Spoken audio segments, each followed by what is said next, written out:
Hello, this is Gareth Keane. Today we're going to look at a program which is a very short program to output the square of the first 10 numbers 1, 2, 3, 4 up to 10, and we're going to output those numbers and their squares to an output file.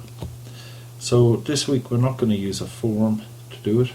Instead what we do is we open up the editor, Alt F11, and what we can do is insert a module, and we can write our code into the module. So if I do it here, we go Option Explicit, and then I make a subroutine, so I call a sub, and I output squares.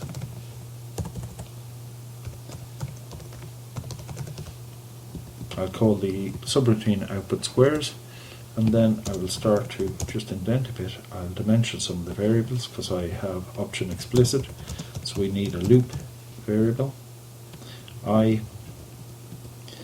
And I'll start to, I basically will open the output file. So open, now I have it on my C drive, but you can put them onto, I have a directory on my C drive called VBA, but you can put them anywhere. So I'll just call the file squares.txt, and we open that for output as #1. We can number those anywhere from 1 to 255. So you have to make sure you put it on your Z drive, so it'll be Z:, I'll just show you that. So you have to make sure the directory exists, so you might have something like this if you're putting it onto your Z drive, but make sure you have a directory called VBA or something like it in there. So the next thing then is I have the loop for I is equal to 1 to 10, and next I to close off the loop. What I do quite simply is to print #1, so that will print to the file. Remember, I say open C VBA squares text for output as #1. That means we've named that, we've given that the name #1. So anywhere where I have a print statement after that, where I say print #1, it will send the output to this file here. So print that, and I'll print that, and I'll print the square of I. So I'll print out I, and it's I squared. The comma there will automatically put a tab of about 15 spaces between them.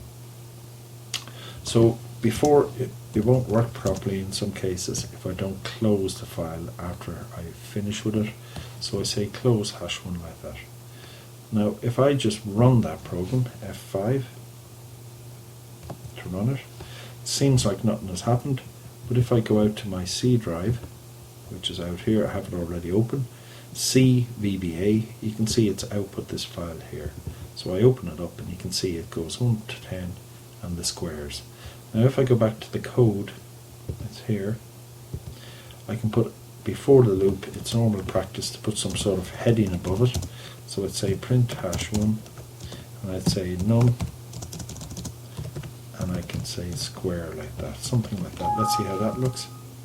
I need a comma there. So, and line these up so it's in line. So I only have to output the heading once, and then in the loop it'll output the value of I in the square 10 different times. Run this again, go out to look at my directory, I'll close that, the old one, where's that directory gone? Is it here? There it is. Squares, and now you can see it's printed number here and square. Just need to space it over a bit better. Where's it gone? And my code, sorry, is here. So another space or two will give me the correct spacing. What did I do there? Okay, F5 to run it, and it's run. And if I go there and look at it, you can see it's updated it. It's moved it over. Okay, thank you very much for listening.